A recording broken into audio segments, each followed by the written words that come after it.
Okay, let's come back to the UK then. David, who are the terrorists? Well, this is the question. It seems to be an ever-expanding group of people. So here we have the Morning Star reporting, Home Office challenge to crack down on far-right extremism following a fascist protest, they're never short at calling people fascist, Morning Star, outside an asylum-seeker hotel. They report a fascist protest outside an asylum-seeker hotel in Scotland to spark calls for the Home Secretary to crack down on far-right extremism. Scottish Green MSP Maggie Chapman has written a letter, wow, to Suella Braverman to express her concern at the demo organised by white nationalist group Patriotic Alternative in the Renfrewshire town of Erskine. So here we have Maggie Chapman MSP's tweet. She said, I've written to the Home Secretary regarding the threat posed by domestic extremism. The racist and fascist rally, so we're using the normal buzzwords, slurs, in Erskine on Sunday was disgusting. Disgusting's also an interesting word. They always feel disgust. That's what Hitler felt about the Jews. I just point that out in the passing.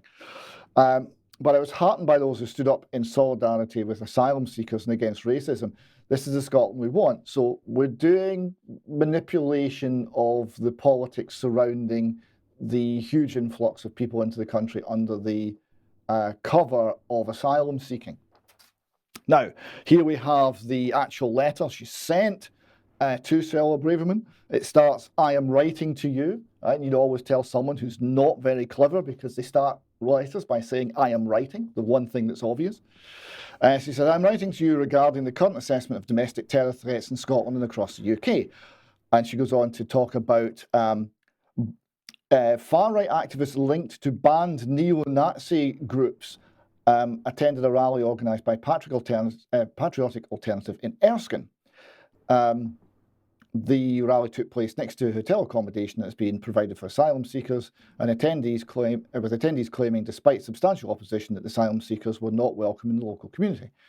So it's all about this protest, and as you're aware, there was a protest which turned violent in Liverpool surrounding asylum seekers being housed in the local community, and there's been several protests in the Republic of Ireland. So this is something that's generally getting pushback from local communities. It gets wider, however. So we have another MSP. So this is the Herald reporting. SNP MP urges Home Office to widen the focus of the terror strategy.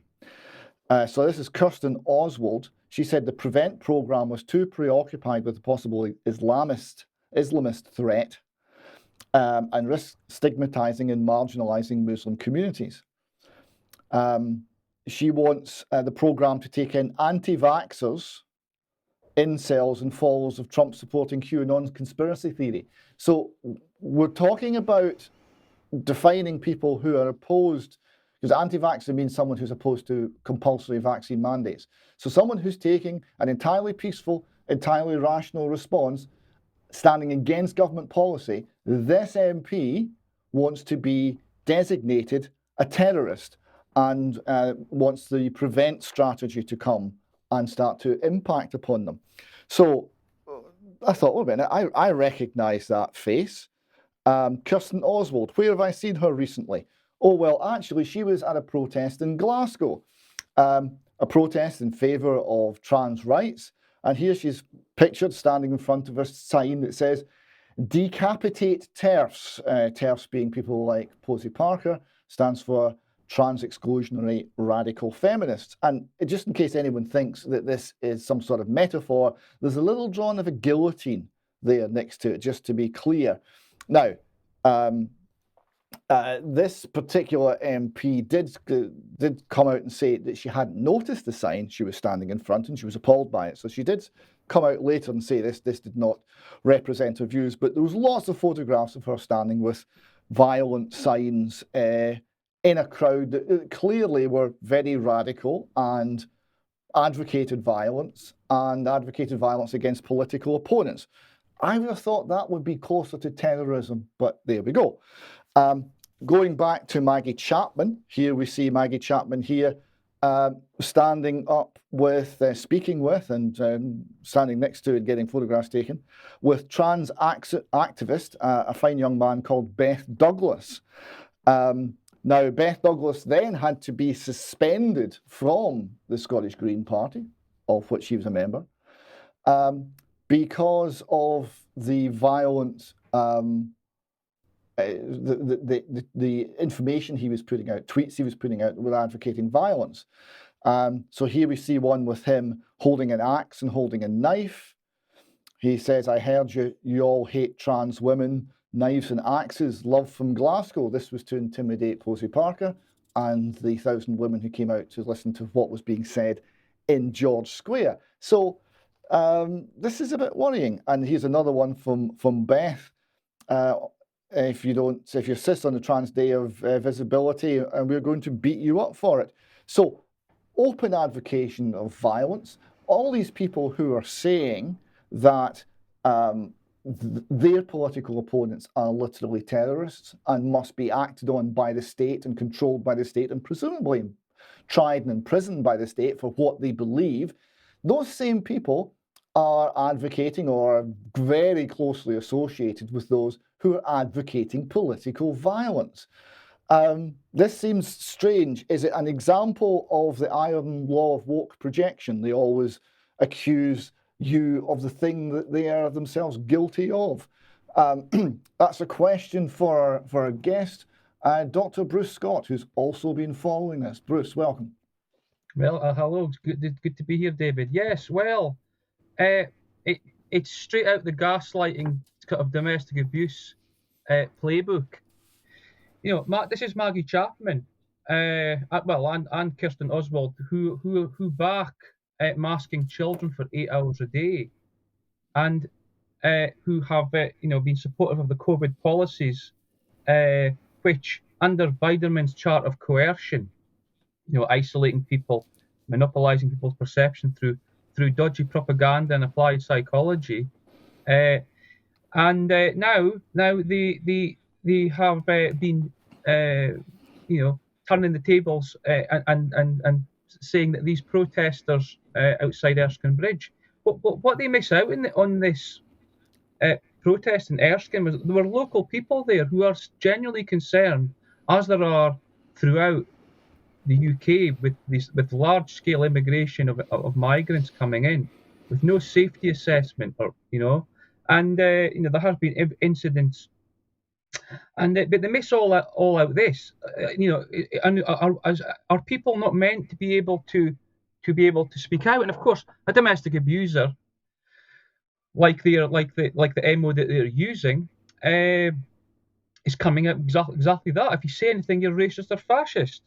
But and they also miss out the fact that this left-wing group that was counter-protesting the patriotic alternative group, there was an attack by some of the wokeists was foiled by the police. It's never mentioned this, another